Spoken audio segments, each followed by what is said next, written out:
Happy Wednesday night, everyone. Welcome to another segment of Around the Table with the AOTR. Tonight, I have my co-founders. I cannot speak English, Kindra and Bev with me, and we are going to discuss warehoused minds and the return of institutionalization and the asylum aid. And of course, this opens the topic on the new executive order about homelessness, mental health, and supposedly, quote unquote, cleaning up the criminal lawlessness on the streets. To start that, why don't we go to you, Kendra, and what are your feelings? What were your initial reaction when you heard this? As someone who grew up in a family with, that ran rampant with mental health problems and addiction, and knowing people that have suffered through homelessness, I was fucking sorry the word appalled because it's taking so many steps backward than where we already were. Things within this area already weren't great to begin with, and we were already fighting so hard on so many fronts in these particular areas, and now it's almost like we're going even just 50 years back. All of this stuff that we used to do to people in these situations isn't exactly old news. Right. And Bev, with you, you work with mental health regularly. What do you feel about this? I know that this is something that's really got under your skin. Yeah, when because I read the whole thing. Whenever I heard about it, somebody had directed me to it and said, you should really read this. And I was like, okay, most of these things don't make sense and things. And I was completely appalled because the place I work in our state was lunatic asylum number 2 before it became what it is now. And it wasn't that long ago that this happened. And we have across the street from my place, we have an old psychiatric building that was back then, and it's a psychiatric museum right now. And it is basically shows all the old methods of psychiatric care and, well, wouldn't call it care, but what they did to people back then. Just reading that, it is worded in such a way that they can literally, if this goes into effect, put anyone they deem a threat to themselves or others in this commitment. And the other thing is, where are they going to put them? Because we don't have facilities now. There are literally hundreds of people waiting for beds in the facility I work in. How are we going to suddenly take all these homeless people, all these mentally ill people, and commit them? Where are we going to put them? Are we going to build an alligator Alcatraz in the middle of the Midwest where we just shove all these people and forget about them? Because that's what we used to do. Well, with you saying that, FEMA has actually approved $6 million for the building of more detention centers, which is truly atrocious when you Yeah. consider that they still haven't completely, properly even responded to the floods in Texas, or even here we are nearly a year later with the response to Hurricane Helene. And I mean, even they pulled so much money away from FEMA too. Now all of a sudden they have this money to do this.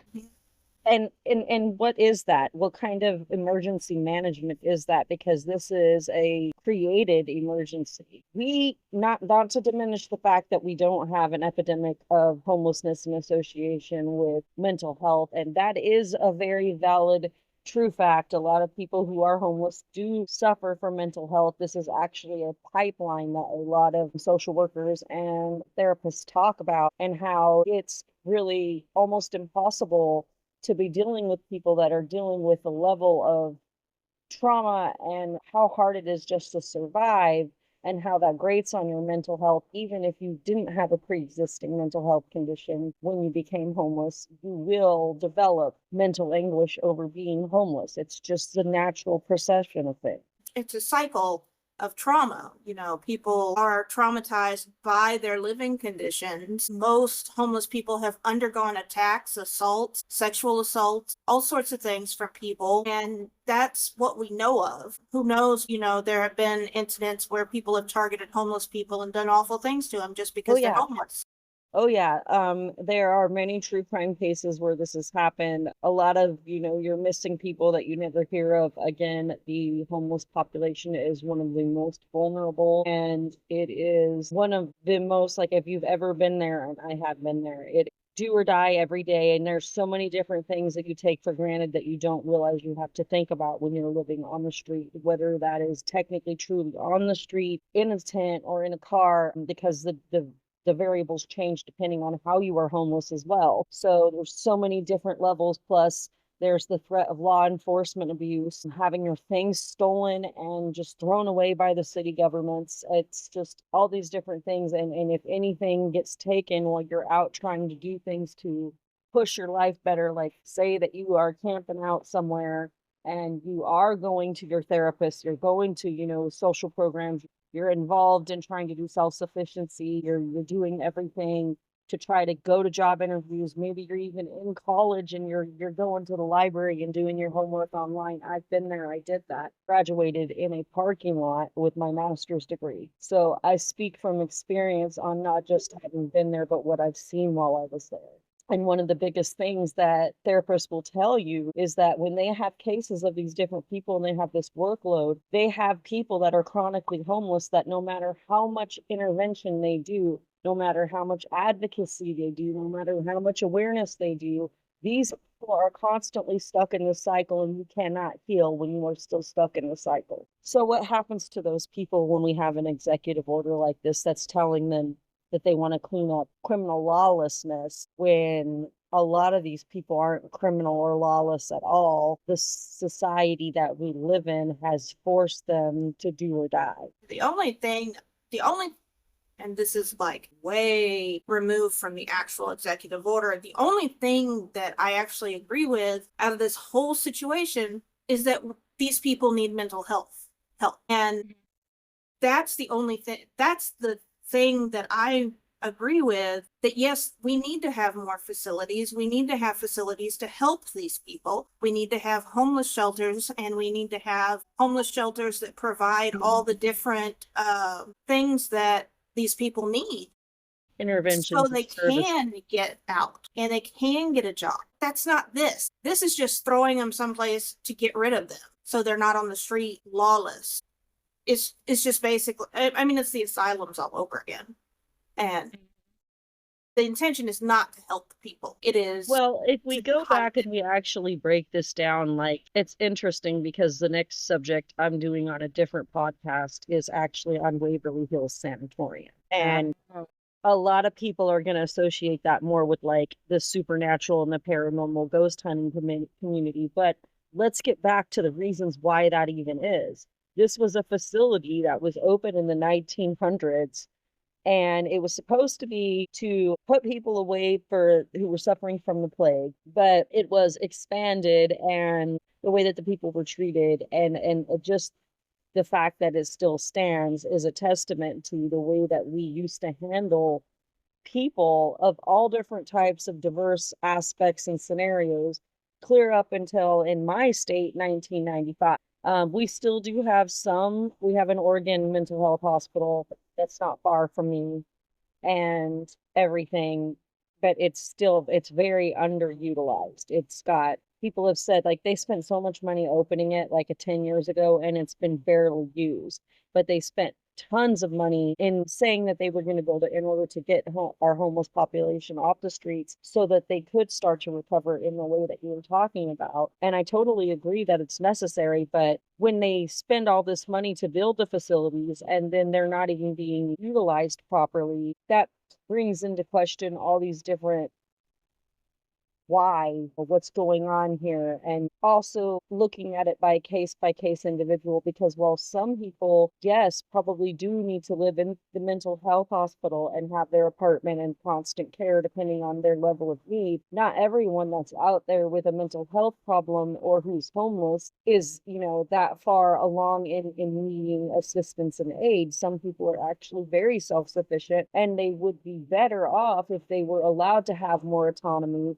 and involvement in decisions that will help them be able to get themselves off the street and to maintain self-sufficiency. So it's a very nuanced subject because it's very diverse depending on who we're talking to and what that particular individual's needs and problems are. And also, my question is, because of where I work, are these people going to be forced to have guardians? Are they going to be forced into, Conservatorships?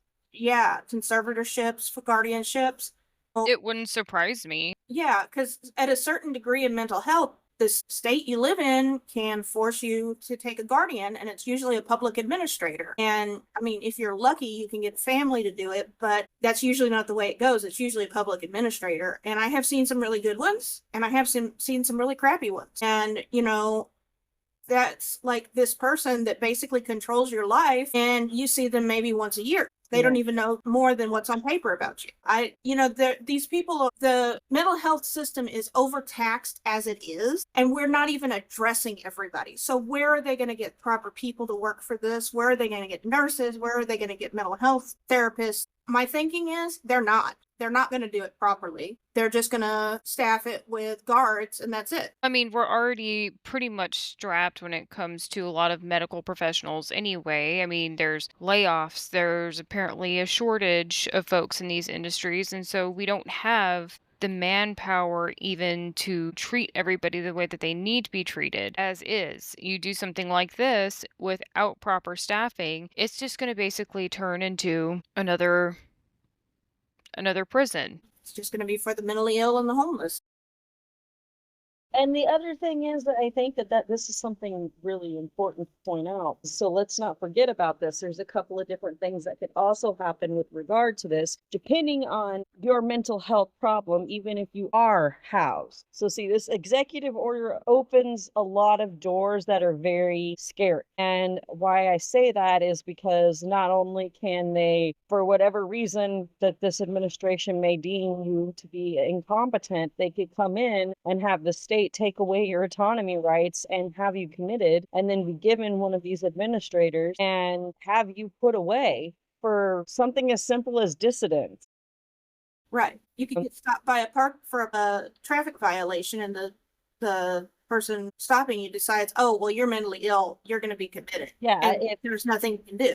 If you get pulled over and you push back and you say, well, wait a minute, that's against my rights. If the cop wants to say you wigged out and made him feel like you were behaving in a psychopathic way, what's to say they're not going to use that to put you up? Exactly. I mean, it opens up a huge can of worms that if this goes into effect completely, we are never going to get back to a semblance of sanity. I mean, this is just beyond me. I mean, the idea that if they determine you're a danger to yourself or others, and you happen to have a mental illness, they have reason enough to lock you up without doing anything else. And you guys probably know this, but there are so many people with just mental illnesses that are under treatment already that, you know, the people that we release from our facility, they're mentally ill, but they're medicated, they're in therapy, they're getting all the things. So what's going to happen to them? Are they just going to be rounded up from these group homes that they live in just because they're not mentally healthy enough? There's also a thing that I think that people have kind of maybe let fall between the cracks with this, and that is forced sterilization, and how that did happen, and different things like that can happen once your autonomy is taken away from you. Like, I've known someone in my life who was committed briefly, and she was forced to have an abortion by the institution. And I want you guys to understand that that's the state determining that they think that this person should not be able to procreate anymore and aborting a pregnancy because they felt that this person was not competent, whether or not the patient wanted to abort the child or not. In this case, the patient did not want to abort the child. Well, and connect that back to this autism registration what's his noodle had talked about. I barely pay attention. RFK. Yeah. Brainworm. Yeah. Yeah. Oh gosh. But talking about this, so what's going to happen? Are they going to make lists and say, okay, well, you have autism, you can't have kids because you're going to pass those genes on, so we can't have you having kids? That's absolutely. They want to discover that reason so they can say that. And people think that it's wild for me to bring that up, but I want you to understand they've done this to Black American prisoners in the jail system. They've done this to Native American women on reservations. This is not new. This is all stuff that they have done, the system has done. And it's interesting that you brought up the genes aspect, because the American Eagle gene ad and the eugenics situation as it applies to Sydney Sweeney is a whole other thing, and all these things are happening at the same time. And the underlining theme is eugenics. Absolutely. If you don't fit the genotype they want, then you don't have kids and you get shoved away in a building, and we're going to find the people that have the right genotype. And they're going to treat you however they want to, because they're already eradicating all these different laws and provisions that were put in place specifically because we've already had, like, for example, in Oregon, Dimash State Hospital was in Wilsonville, Oregon. It was a psychiatric institution that opened in 1961, and it was ran until 19. It was only closed after Disability Rights Oregon publicized the deaths of patients and poor living conditions within the facility, and this led to the hospital's closure, which was then part of a larger trend of deinstitutionalization driven by factors like the belief that mental hospitals were too inhumane, and they thought that there would be a better way to handle mental health patients. And in lieu of that, we still are nowhere anywhere better, especially if that happened in 1995. In 1995, we had these companies and these nonprofits come forward and say, this is not working. And yet here we are in 2025, which is 30 years. And we have these people trying to suggest we should do it again. I mean, I am just of the opinion that this whole thing, the whole eugenics, all that is just more coverage for making Americans the pure race that they envision us, the Americans, to be. You know, no disabilities, all Christian, all nationalists, all, you know, if they can get it, blonde haired, blue eyed. I mean, let's be serious here. We're doing the same thing that in this country that Germany did, just eliminating all the undesirables. Exactly. It is exactly that. And I said that from the beginning. I was like, this man is a fascist, and these different things that are being talked about are going to open the door into getting rid of and warehousing all of the undesirables. And the thing about that is America, that's most of us. I hate to break it to you. This idea of a white America is the most anti-American thing that has ever came into this country. This country didn't even begin as a white country. This No, but I country know has never been a white country. No, and I know me and you were talking about it yesterday when just kind of circle back to the Sydney Sweeney ad, like they're working tirelessly to normalize this kind of thing to where we don't even think twice about it. Like when I first saw the ad, at first my mind was like, okay, well, I don't see the issue. And then it just hit like a baseball bat, right? Like, wait a minute. So people are watching this and all of this stuff has been so drastically normalized that we don't even realize what the issue is. And so many people are just becoming completely tone deaf to this. So when they see their rights slowly being taken away and then leading up to like this institutionalization that they're talking about, this new executive order, basically, they won't know what hit them because they weren't paying attention. No, and that's how it works. Because see, and I remember me telling you this is propaganda at its finest. Mm-hmm. Because that's what they want. They want it to be so seamless and slip in so easy that you just la-di-da-di-da, no big deal. Okay, cool pair of jeans. Awesome, Sydney, good for you. And you go on about your day and you don't think anything about it, especially since she has been particular. I mean, most people like her and she's a likable person. Mm-hmm. So, it's just so scary because there's so many other aspects that go into that I even touched on with you. And this goes into this executive order in some ways as well because of the eugenics theme, and it's just a constant right now. One of those things being the female gaze. Okay, so the skinny white girl or skinny white woman is a common theme with many cults and also white nationalists. And there's part of reason for that is that they want women to be able to be easily controlled. And the thinner you are, the easier it is to control you. You see what I'm saying? This is honestly true if you know anything about martial arts or anything. A smaller person is going to be more agile and faster, but they're also going to be easier to take off with. But like, I really, basically, the main thing here with me is people are going to expect corporations like American Eagle to behave shittily, right? But Sydney has become someone who young people are looking to, and they expect her to be smart enough to know what she's doing. When you look at marketing in companies that are as big as a American Eagle is, there's a lot of people that work on these different types of campaigns. And that the actor can look at it and see what they're agreeing to do a commercial on with the script and everything and put input into what's going on. The fact that she didn't even balk at it, it either means that she's totally tone deaf or she was aware and she did not care. And the latter one is really bad. The first one is bad because of what I said about how it's propaganda at its finest and how that's how they slip it in. And then it's just okay. It's no big deal, right?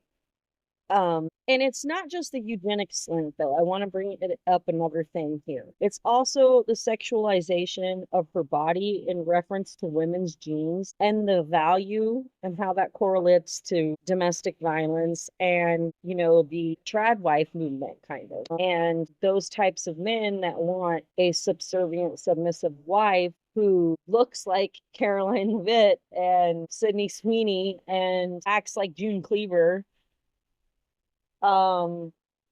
having babies that are going to be platinum and blue-eyed. Then what happens is once these women do that, this is the thing, once these women do that, they are the blonde, blue-eyed, skinny wife. They marry this guy that's, however long, much older than them or whatever, and they get into these lives and they are the good wife and they are the good mom. And then the next thing they know, after they've had a couple of babies, they're no longer as skinny as they used to be, and this man is now treating them terribly. And there's a movie called Enough by J-Lo, and in it, it's a great movie. In it, she plays this woman who ends up marrying what's supposed to be Mr. Perfect, and everything seems great. And she's doing that role. She's being that woman that they want while they go and they leave the great dude life that gets whatever he wants and is just a go-getter guy. And her husband starts having an affair on her. And then when she discovers it, she was like, this is not something that I'm okay with. The next thing that happens, this man is basically like, well, now that I'm just going to live it out openly, and you can just deal with it and you get to have all this and you get to have all that. And what ends up happening and how this correlates back to the mental health thing, I am getting there, is these women it leads to more homicide and suicide because mental health starts to erode whenever a woman starts to lose her self-esteem and she's in a narcissistic, toxic relationship. And the women that get out of it, well, most will tell you that, it takes a lot of courage and breaking through the fear. And then even then, once you finally leave is the most dangerous time in your life with men like this, because that is when they become violent. And you don't ever know which one of them is going to do that. So then that leads to all these different types of things that happen inside the woman's mind that can lead to suicidal ideation. And then the fear of being homeless, being financially reliant on their husband, not knowing how they're going to take care of the children, because if they leave the home that they have, they're going to be out on the street. And now we have this executive order that wants to criminalize homelessness and crack down on mental health. And we're talking about a woman that's been beat down by her man who's been cheating on her, and then basically is letting her know either deal with it or you can be on the street, and knowing that they can't be on the street because they're going to be arrested. So now you have a person that's going to become suicidal even more, might act on it. This is the reason why we've had many, many, many, many suicidal deaths of women back in the past. This is why women were put on barbiturates and different medications so that they could get through their horrible marriages. It was not because they wanted to stay. It was because they had no other options. And that also led to increased homicides. And I don't just mean in the homicides on the end of the women who were victimized by these men, the women that took violence into their hands to solve it. So we have all of those different things to look at. And we have a young woman out here saying, oh, she's got great genes, that looks like the poster girl for Hitler's Nazi Germany. I was talking to someone about it this morning, and I was like, if they didn't intend it, they are extremely tone deaf. But I don't see that because that's too intentional. Yeah, and her statements in the ad could also lead to people developing eating disorders so that they can fit the skinny white girl appeal. And then again, like I said, misogynist, once again using that to deflate young women and everyone's to lead to more psychological harm, to damage their self-esteem, and then erode their mental health, which again will lead to that pipeline of increased suicides and homicides because of those women feeling like no one else will want them or they have no other choice. And, like, we were doing great getting more to the end of, like, body positivity no matter what, right? So, like, when I was growing up, it was all the skinny white girls in the magazines. You had to be paper thin and, like, you had to be perfect. And so now we've got this coming out here, perfect jeans and whatnot. And she's thin and, they've got I saw what she was wearing. I think everybody did. Completely sexualized and stuff like that. And you see that self-esteem that was starting to build up in a lot of people like tank. And these Right. marketing teams are not stupid. These marketing teams do know what they're doing. So it's like we've been saying the whole time. It's either they're tone deaf as hell or they knew what the message was. And they just didn't care. And again, like, it's not just, I'm all for women, being body positive and their own agency. And, if Sydney Sweeney wants to sexualize her body and use that to sell products, that's wonderful. But the context of this ad, the way that it's presented, what it indicates to young people that are impressionable, or if you don't look like this, or you don't do these different things, then you don't have good genes. And it's like, what is that going to lead to? An increase in body dysmorphia. Not only that, but she did this ad, and this is the part that really kind of hit me hard too. It was like a two punch, really. It was that first one, and then this came in for the gut. And it was, she's doing this and selling these pants for $80 a piece, and the proceeds are supposed to go to domestic violence shelters. Oh my God. So, ma'am, you're sending a message about eugenics at the same time while you could be making suggestive materials that could erode other women's body positivity and cause eating disorders and all different kinds of self-harm. And then you're saying, oh, but if you buy these jeans, it's going to make you look cool and you wear these, and then also all the proceeds are going to go over here and they're going to go towards domestic violence assistance. To that, all I got to say is, y'all, seriously, do not waste your $80 on American Eagle's new ridiculous Sydney Sweeney pants. Go and find some of those really cool 80s acid wash jeans. Go get you some vintage pairs. Look up a thrift store. You can get yourself all kinds of cool pairs of denim, and you can still donate to a domestic violence shelter and support women and support women's autonomy and their right to reproductive freedom. And like I said, a good life and agency and autonomy, because all of these different things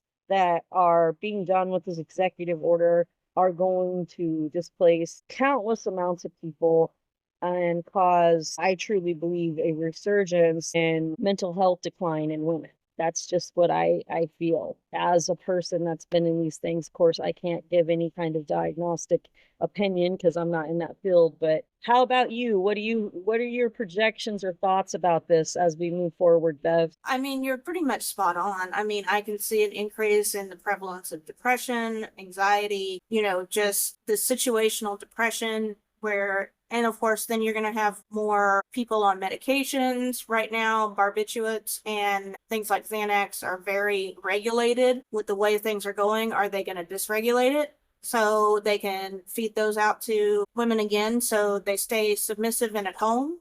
It was affected before. Maybe they want to do that again. But yeah, I can see depression and anxiety rates skyrocketing, and, just people that had a normal life beforehand are forced into a situation that is completely abnormal. And, it's like we say, anxiety and depression is a normal reaction to abnormal events, and it affects the brain, and you end up having to take medications just to make it through the day.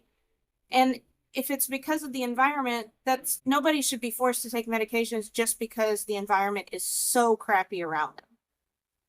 Yeah, I totally agree. And I seen a post on Threads the other day, and it said something along the lines of, you're not depressed, you just need for Trump to not be president and Palestine to be free. And I was like, I can see where that's probably the truth for a lot of people, but I suffer from major depressive disorder, Mm-hmm. okay? which means I was depressed long before this stuff started happening. And part of that depression, along with having CPTSD and anxiety, I already had all of these things, and I have so many other things, most of us do, that were going on ahead of this that already were just like huge boulders that I had to carry in life. And that's just the way it is. That's my life. But then on top of those boulders now sits this administration and what's gone on with Gaza and what's happening in, the rest of the world, what's happening in Congo and Sudan, and what's happening with the Epstein Island and everything else that I care about. Those are all added. So now I'm like, okay, now I've got all these things on top of what I already carried. And I think that for a lot of people, it's important to understand, for some people, this is just the response to what's going on. It's a natural response. For other people, we've already been trudging through life and we were already depressed because we know that it is so hard and we've gone through so many of these things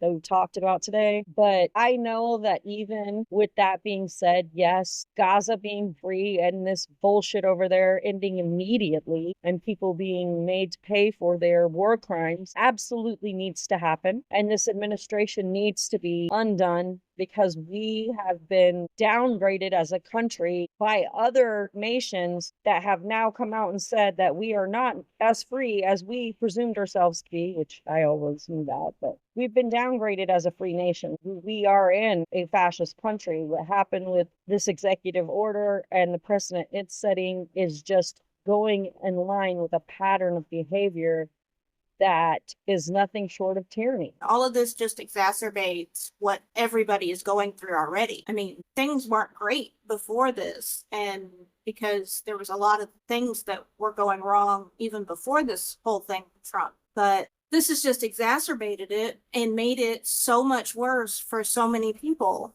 I just talked to a psychiatrist, and, people are just having to have all their medications increased because they're trying to cope with these events on top of their own mental health issues. And, it's almost impossible to deal with it. Yeah. Well, I wanted to turn it over to you for a minute, Kindra, to talk about what's going on with your Kendra's Green Thumb segment real quickly, and then we'll move over to Bev and get her mental health minute before we close out tonight. Yeah. So I don't have much, but we're talking about audience involvement here. So the Green Thumb is kind of on a little bit of a hiatus right now due to peacock invasion. Bed, beds have been decimated. My cat has been attacked. I mean, just like you name it.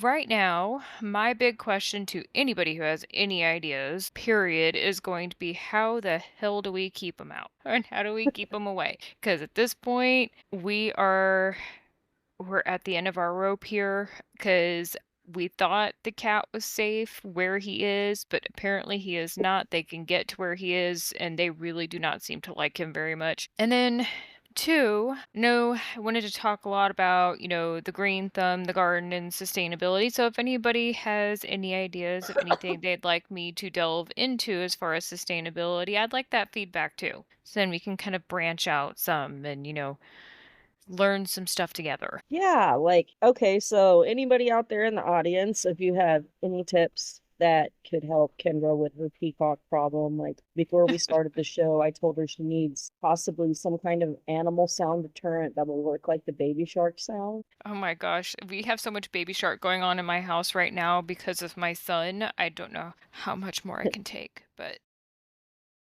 you need whatever something we that got. causes that reaction in the peacock. So Yes.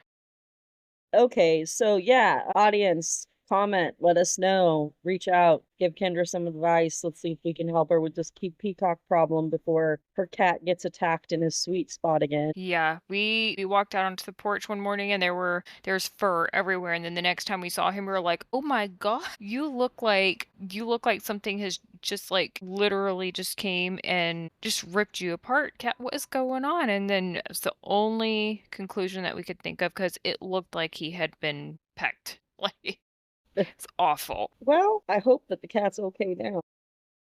Yeah, he's doing fine. Probably a little traumatized, but he seems okay. I mean, no doubt, getting your fur ripped out by birds would be pretty scary, I imagine.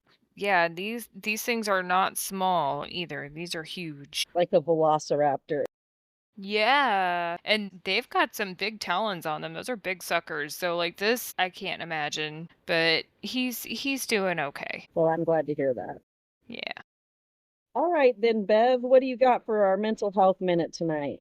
Okay, so with everything going on, another one of the, I thought I'd discuss another skill in DBT. That's the distract skill. And it is basically what it sounds like, finding things to distract your mind from whatever is bothering you. So a lot of people, and I've seen people online, are like, how can you go about your daily business when all this stuff is happening? Or how can you go out and enjoy yourself with all this stuff happening? And, I think a part of that is sometimes we need a break from things like our advocacy, our activism, all that stuff, because we can't function with that constantly going on at that high of a level, because that's taxing on our emotional and physical well-being. And with the distract skill, you're basically finding something that can occupy your mind long enough to let your body come out of fight or flight mode. And because, a lot of us are stuck in like a permanent state of stress and that fight or flight mode that, we're anxious, we're worked up, we're upset, all this stuff, and there's nothing we can do about it.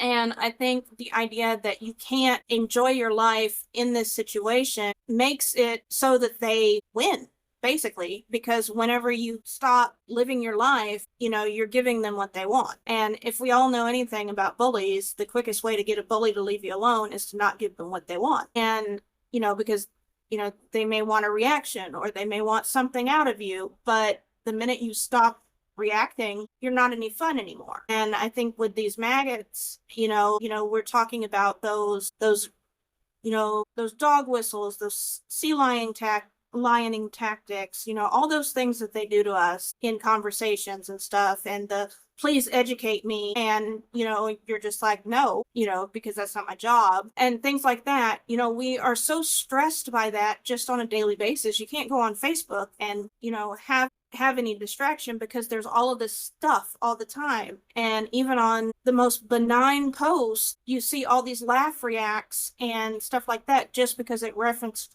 queer people or trans people, and it's all distressing. So you've got to find some way to distract your mind and let your body reset. So it can be anything. Every person is going to be different. Some people, it's like, for me, it's writing. It's kind of my escape, my time to work out all those emotions, and always has been. My other hobby is making jewelry. And, sometimes whenever I can't write, I sit down and make jewelry. So both of those things completely take my mind off of everything, and it puts me in focus mode. And, there's different types of activities that you can distract yourself with. You can focus your mind, you can distract your mind, you can just have fun, because I tell you what, when we stop having fun in life, then the fascists win for sure, because then they've killed everything that gives us joy. Sometimes you've just got to do something to reclaim the joy in your life. And, if that means you go every month out to a park and sit alone and watch, the people go by and have a sandwich, and, find something like that, something that gets you out of that stress, fight or flight mode, even for just 10 minutes a day. If you can get out of that mode and focus on something else, play a video game, read a book, listen to an audiobook, something that can take your mind away from what's happening, because staying in that fight or flight mode is really going to be something that takes a toll eventually, not just on your mental health, but your physical health as well. Right. And, it's so important to learn your distraction techniques, like what really takes your mind off of things. Like, some people, like I said, it's reading, and maybe that's what you do, like reading 15 minutes a day just to get your mind completely off things for 15 minutes. But distracting it kind of tricks your body into relaxing and reduces anxiety and reduces stress and reduces so much stuff, and also boosts your mood because of the levels of different chemicals in your brain, because we're getting reward chemicals for doing something we enjoy. And it can actually reduce depression because of the change in the chemical composition of things in our brain. that's my thoughts for today. That's great. Yeah. I definitely been doing a lot of the same, and I know, Kindra, you have too. It feels like we've all just been sticking tons of irons in the fire lately. Staying busy is the only way to keep the MAGA worms out. It is so true. And I mean, we actually have a little something that the three of us are working on, that we're going to be working on more. I guess I could give a little bit of a brief intro into that, but the three of us are going to be doing a narrative dystopian interconnected trilogy that we are working on, and I think that it will be a lot of fun and will help bring some of that distraction in a fruitful way to our lives, because idle hands are the devil's playground, as they say. And since the devil's been playgrounding around a lot, I think that one of the biggest acts of resistance is to continue pushing and creating off of what we know and what we're experiencing right now. So that's going to be the Sundered Nation, and I think all of us are really excited about the development of our different stories and characters, and I know I am. It'll be a lot of fun, I think. Oh yeah, I'm really excited. All right. Well, it was great to talk to you both this evening, as per usual. The podcast is now available on just about every streaming podcast platform that there is. So tell your friends, share the links. And those in the audience, please do go ahead and engage with us and give us some advice on how we can help Kendra with her peacock problem. We'd really appreciate it. Yes. All right. You guys have a great night, and we will catch you guys again soon on Around the Table with the AOTR.